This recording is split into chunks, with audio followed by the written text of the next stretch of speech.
Sabay-sabay natin alamin ang mga kaganapan na nangyayari sa ating bansa.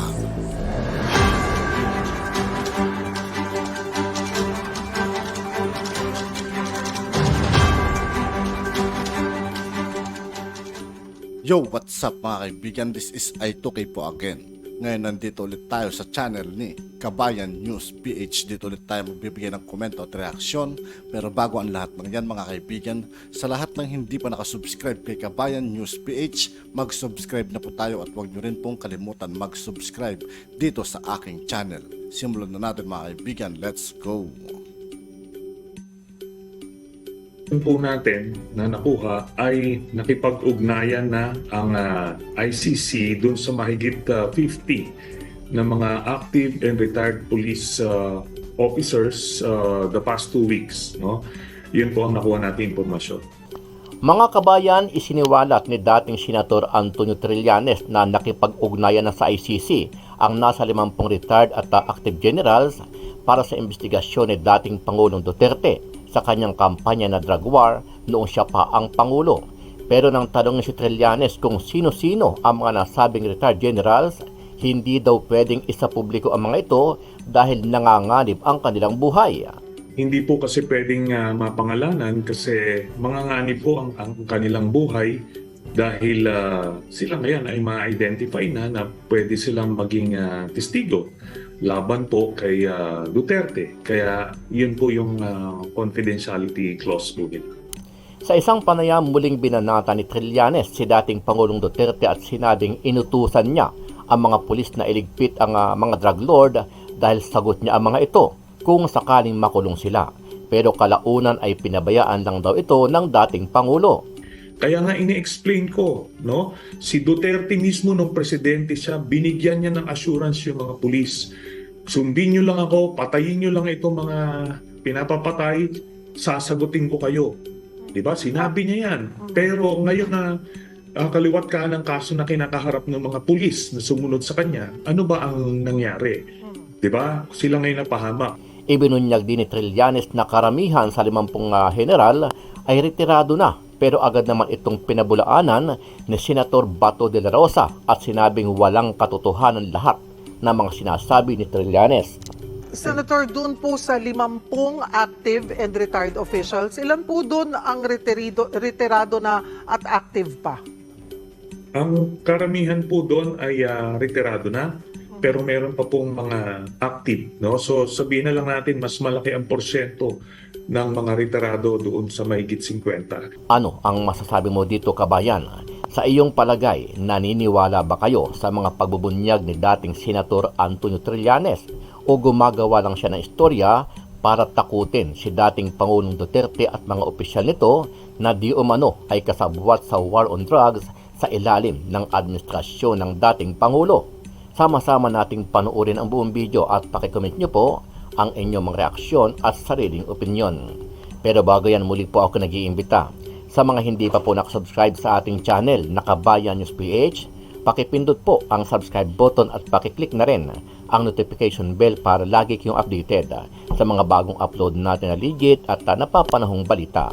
Maraming pong salamat. Nilinaw ng Commission on Elections o COMELEC na hindi pa pinal ang desisyon ng kanilang First Division na pagdiskwalipika kay Cagayan Governor Manuel Mamba. Ayon kay Chairman George Erwin Garcia, magiging pinal lang ang desisyon kapag walang naihaing motion pagkatapos ng 5 araw. Sa isang disqualification, as a division, kapag ka ito ay nailabas ng COMELEC division at hindi nag-file ng motion for reconsideration sa 5 araw matapos matanggap ng respondent ang desisyon, final and executory na siya. Kapag walang anumang motion si Mamba ay maglalabas na ang COMELEC ng writ of execution.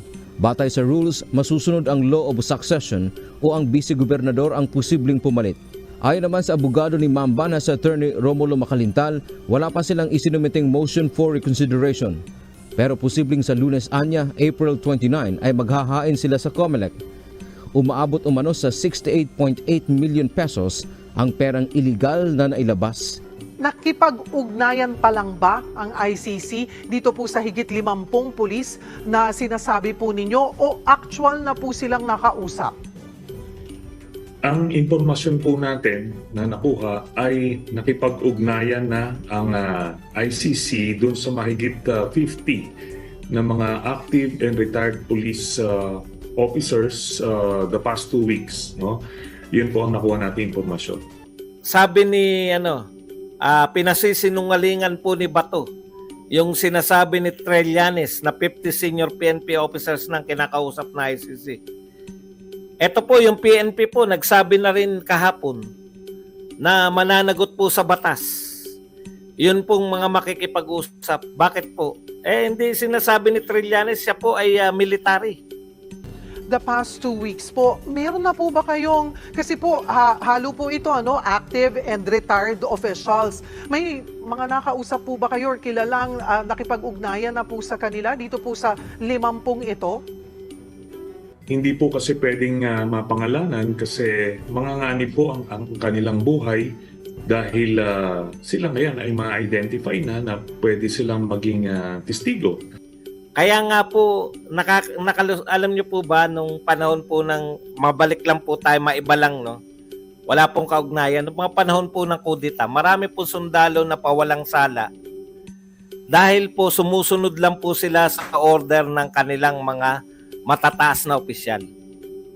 Alam niyo po yun? Alam to ni Tonyo dapat dahil siya ay dating militar. No? Dati po siyang militar.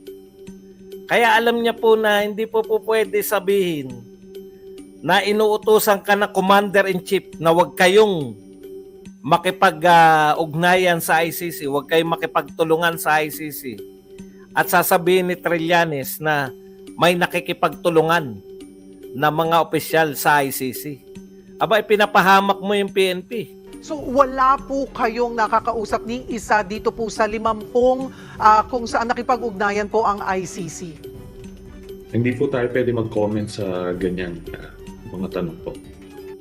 No? Dininay ng PNP yan o hindi pa nila alam kung meron. Pero yun na nga, no? Inaatasan, nagsalita yung commander-in-chief. At pinakamataas na pinuno, mas mataas pa po sa Chief PNP. Yung Chief PNP po ay under lang po ng Pangulo ng Pilipinas. Baka hindi po alam. Alam po ni Tonyo yan.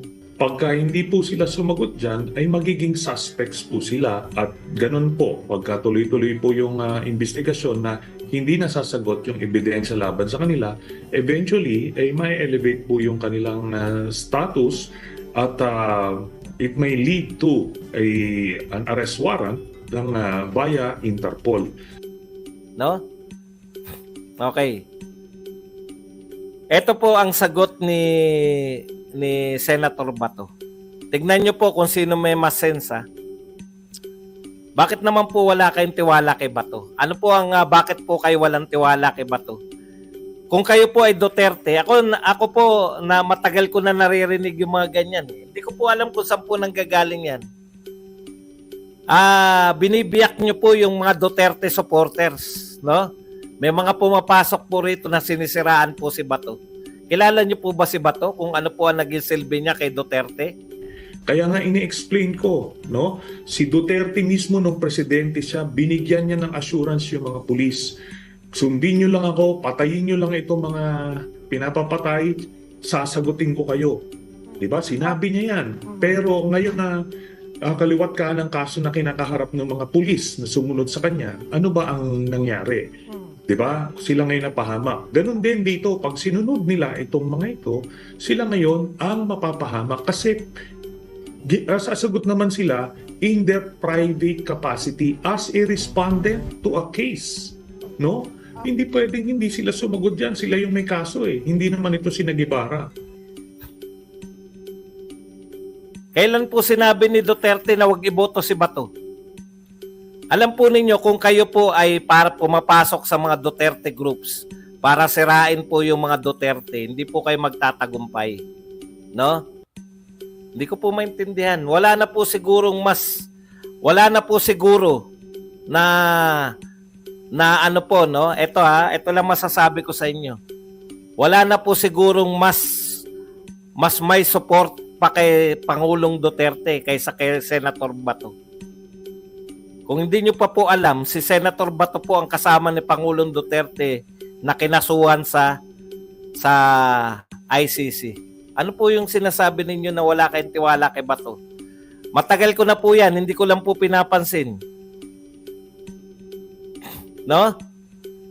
Bakit nyo po laging sinisiraan dito sa mga Duterte supporters si Senator Bato? Ano po nagawa ni Senator Bato laban po sa Duterte?